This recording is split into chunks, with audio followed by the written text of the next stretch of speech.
Morning all, let's have a look at another brilliant move, this time with Tigran Petrosian on the receiving end.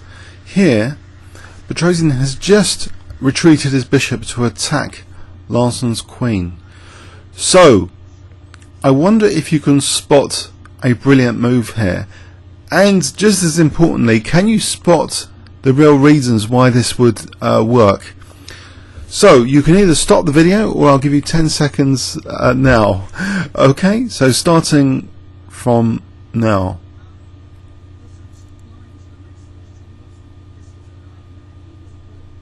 Okay, so this was it, by the way, in the Santa Monica tournament of 1966. Petrosian was world champion during this period. It was like halfway through his world championship reign. In this tournament, actually, Fischer and Spassky ended up ahead of Larsen, but Larsen came third. Petrosian sort of midway down. Bishop G7. Now, Bent Larsen didn't like the look of Queen H4. I think he wrote at the time that F5 and black would be better, but that's not the case. And engine analysis shows, well, it is difficult. I mean, if he plays Bishop H3, black is a lot better. Bishop E5, and look how black's pieces have come into life. That wouldn't be very nice, because basically, you know, he sacked a pawn earlier to reach this position. So this is where, you know, if he doesn't exploit his dynamic trump cards, he's in real trouble if he plays Queen H4. So I think Petrosian had a clue that this might happen. This next move. Queen takes G6. Now it's interesting. I guess a lot of you have guessed this move, but what happens in the variations? That's very, very interesting. Okay. First of all, let's just take the queen. If taking the queen had happened, which it didn't, then here, okay, the continuation, which seems most plausible, is bishop takes e6 check, king would move, check, bishop h6, and it looks as though, you know, white's gathering quite a few pieces from the queen sack. You know, he's got a bishop, he's getting another bishop now, bishop takes h6.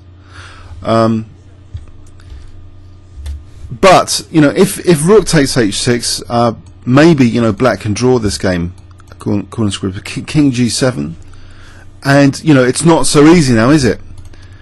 So it's important to play this very accurately. Bishop takes h6 keeps major threats on here. So the major threat now is this beautiful coordination to stop the king escaping anywhere. So bishop takes f8 is a major threat. But believe it or not, there is a key defensive resource here white needs to be aware of, or factor in here. Rook f5. I'll let you crack this. What would be the most crushing move here? If I give you 10 seconds here, this is a side variation now. I'm testing you. So a side variation. 10 seconds or stop the video and have a look.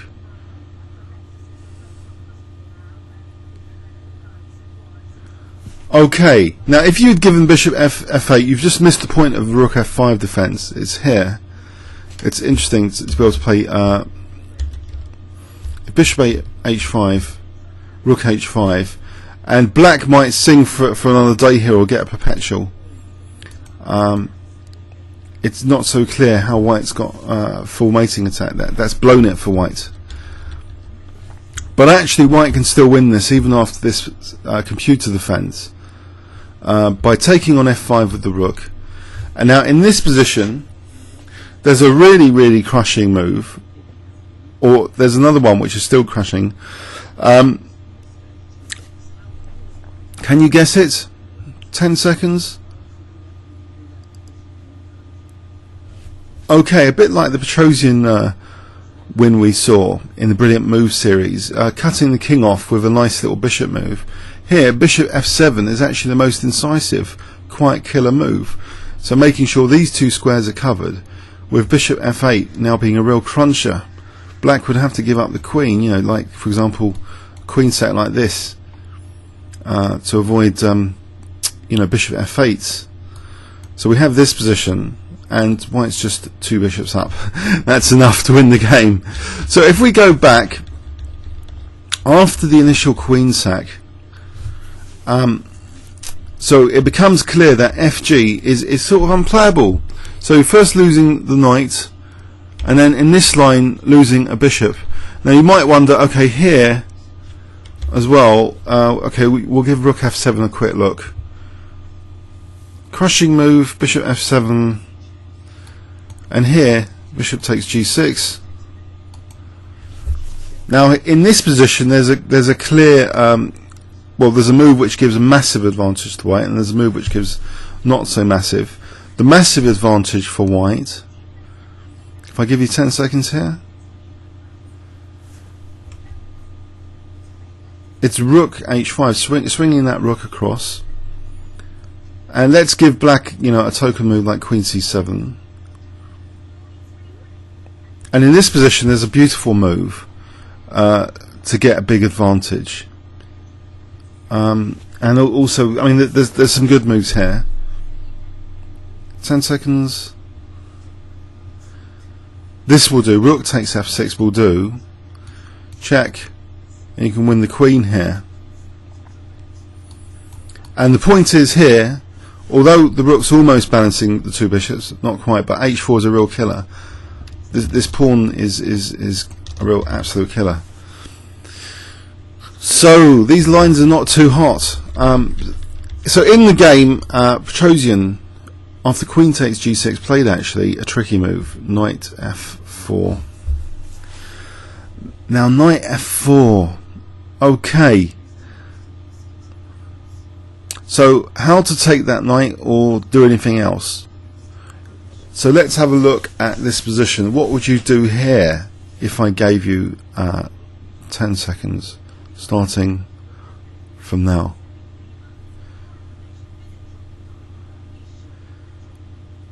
Okay, now if you had moved your queen, this is actually you can't move it. Then knight takes h5. This is actually, believe it or not, still compensation for white, but that's not too hot. What you want to do here is just definitely do the queen sack with rook takes f4.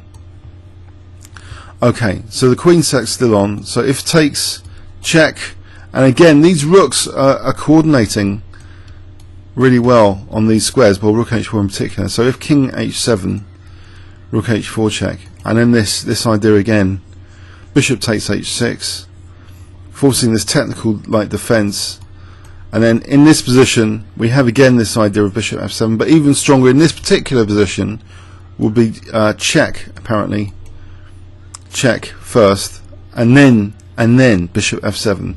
So this wonderful coordination of the 2 bishops on these squares with vicious threats, forcing a queen loss through a desperate queen loss. So just in case you're wondering here, actually e5 attacking the rook. The strongest move here is not bishop g5 check, but actually rook h5, again renewing this threat of bishop f8. All calm stuff, isn't it, really? Then black would really have to like do a really desperate move, otherwise he's getting a false mate. He'd have to play this really desperate move, ending up 2 bishops down. So in the game, yeah, rook takes f4 was played after this Petrosian's cheeky knight f4. Rook takes f4. And now f takes g6, check, rook f7. And now in this position both captures are good, either bishop f7 or rook f7. Rook takes f7 was chosen. Petrosian played bishop bishop e5 might be a possible defense, but Petrosian actually played king h8. And it looks here, oh, where's the checks? Oh, the rook's not on is the rook going to have to go back to h4?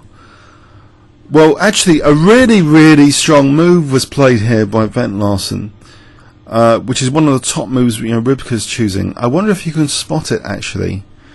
So again, a silent move getting into key squares. If I give you 10 seconds here, can you spot it?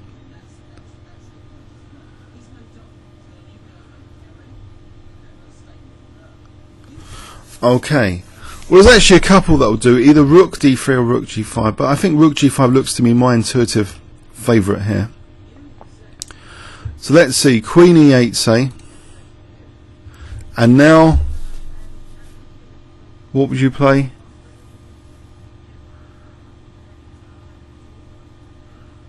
Okay, Rook takes G6. Now threatens just Rook takes G7. It's all getting a bit vicious with these two rooks and two bishops against the black king. So if, no good giving up the queen. Let's have a quick look at this. Now in this position, after snapping up that pawn actually, with the king more exposed, white's got some crushing moves now. One of them I'll just show you is Rook G4.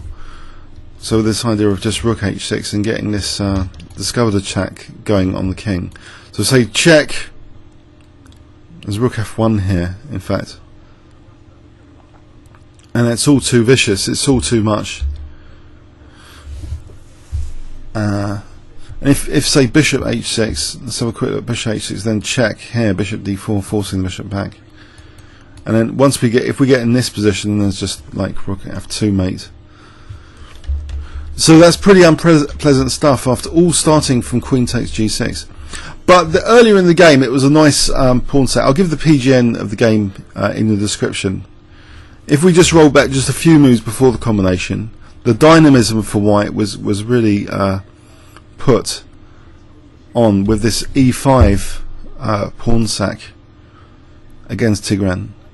Otherwise, you know, black had a potentially pleasant position. So E5, rude awakening, a rude break on the E file. Doesn't want to play D takes, but he might have thought, what's the harm of bishop takes? So this queen came in, the vultures engulfing the black king here.